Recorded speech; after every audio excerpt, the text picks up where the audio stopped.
ব্যোমকেশ খুবই দায়িত্ববান ছেলে ছিল। তার বাবার মিষ্টির দোকান ছিল। ব্যোমকেশের বয়স ছিল 8 বছর, কিন্তু সে তার বাবাকে খুব সাহায্য করত।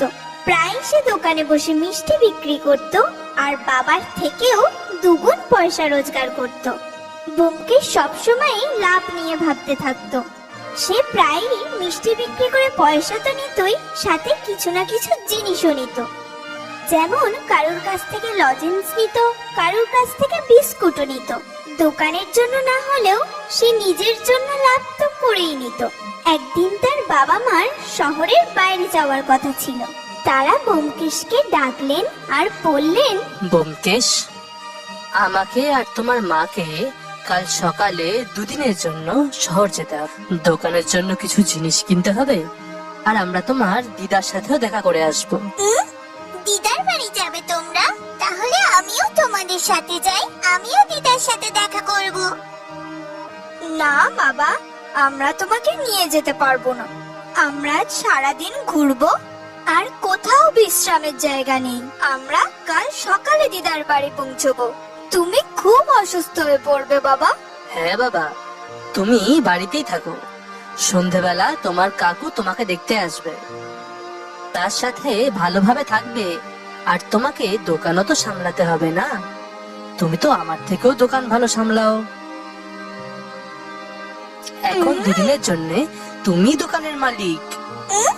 আমি আমি দোকানের মালিক? আরে বাস, ঠিক আছে বাবা, তোমরা দুজনেই যাও, আমি এখানে সব সামলে নেব। তোমরা নিশ্চিন্তে যাও, ফিরে আসার সময় আমার জন্য কিছু আনতে ভুলবে না কিন্তু। হ্যাঁ বাবা, আমরা অবশ্যই কিছু নিয়ে আসব। খুব ভালো ছেলে তুমি। পরের দিন বাবা মা তাড়াতাড়ি চলে গেলেন। ব্যোমকেশ কিছুক্ষণ পরেই দোকান খুলল। সারাদিন দোকানে বসার পর সে বাড়ি ফিরল। হাত মুখ ধুয়ে সে বসতে না বসতেই তার কাকা এলেন। ব্যোমকেশ, কোথায় আমার ব্যোমকেশ? ও কাকু! এমন আছো বাবা? আমার আসতে দেরি হলো না তো? কিছু কাজ ছিল বাবা, আর তোমার জন্য কিছু উপহারও তো কিনতে হতো নাকি? হ্যাঁ, নমস্কার কাকু। ভালো থাকো বাবা। আমি ঠিক আছি। আজ আমি দোকানের মালিক কাকু। খুব ভালো বিক্রি হয়েছে আজ, অনেক লাভ হয়েছে। আচ্ছা কাকু, আমার জন্য কি এনেছো? খুব মিষ্টি তুমি বাবা। তোমার উপহার আমি এখন তোমায় দেব না, দুদিন পর আমি যখন চলে যাব তখন দেব। ঠিক আছে। এরকম ভাবে দুদিন কেটে গেল। ওই দিন দুপুর 2টোর মধ্যে ব্যোমকেশের বাবা মার আসার কথা। তার কাকাকে সকাল বেলায় কাজের সূত্রে বেরোতে হতো। তিনি ব্যোমকেশকে ডাকলেন আর একটা টুপি দিলেন। শুধু একটা টুপি দেখে ব্যোমকেশ একটু হতাশ হলো, কিন্তু সে কিচ্ছু বুঝতে দিল না। টুপি? খুব ভালো কাকু, ধন্যবাদ। আমি জানি তুমি কি ভাবছো, কিন্তু এটা কোনো সাধারণ টুপি নয় ব্যোমকেশ, এটা জাদু টুপি।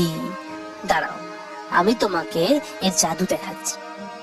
এই বলে তিনি ব্যোমকেশের মাথায় টুপিটা পরিয়ে দিলেন, আবার খুলে দিলেন। টুপির ভেতর একটা সোনার পয়সা ছিল। ব্যোমকেশ সোনার পয়সা দেখেই খুশিতে লাফিয়ে উঠল। হ্যাঁ কাকু, এই জাদুটা তো দারুণ ছিল। ধন্যবাদ কাকু। এখন বাবা মাকে আর কোনো কষ্ট করতে হবে না। কিন্তু সাবধান ব্যোমকেশ, এর ব্যবহার সপ্তাহে 3 বারের বেশি একদম করবে না। যদি ওর থেকে বেশি হয় তাহলে তোমার উচ্চতা কমে যাবে, বুঝতে পেরেছো? হ্যাঁ হ্যাঁ কাকু, আমি বুঝেছি, আমি লক্ষ্য রাখবো। কাকা চলে যাবার পরেই ব্যোমকেশ টুপিটাকে আবার ব্যবহার করলো। সেখান থেকে আরেকটা সোনার পয়সা বেরোলো। এখন তো টুপিটা দুবার ব্যবহার হয়ে গেল। ব্যোমকেশ টুপিটাকে আলমারিতে সাবধানে রেখে দিল আর ভাবলো বাবা মা আসার পরে তাদের সামনেই জাদুটা দেখাবে। টুপিটা রেখে সে একটু পড়াশোনা করতে গেল। এদিন রবিবার ছিল, এই জন্য সে দোকানেও যায়নি।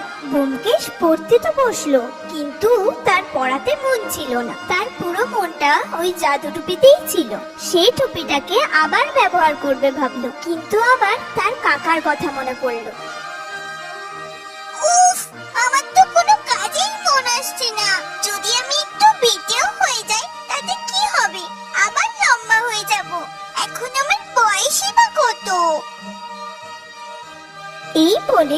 টুপিটাকে বার করলো আর ব্যবহার করতে থাকলো। সেই টুপিটাকে বারবার ব্যবহার করতে থাকলো। কিছুক্ষণের মধ্যেই সেখানে পয়সার চূড়া হয়ে গেল। জাদু করতে করতে কিছুক্ষণ পর সে নিচের দিকে তাকিয়ে দেখলো যে সেখানে অনেক পয়সা জমে গেছে। মা বাবা খুব খুশি হবে। আমি টুপিটা রেখে দিই যাতে পরেও ব্যবহার করতে পারি। টুপিটা রেখে দিল আর আবার পড়তে গেল। সে তার চেয়ারের টেবিলের কাছে গিয়ে চেয়ারে বসার চেষ্টা করলো, কিন্তু এ কি, সে এতই বেটে হয়ে গেছে যে চেয়ারে উঠতেই পারছে না। তার উচ্চতা একটা ছোট্ট বাচ্চার মতো হয়ে গেছে।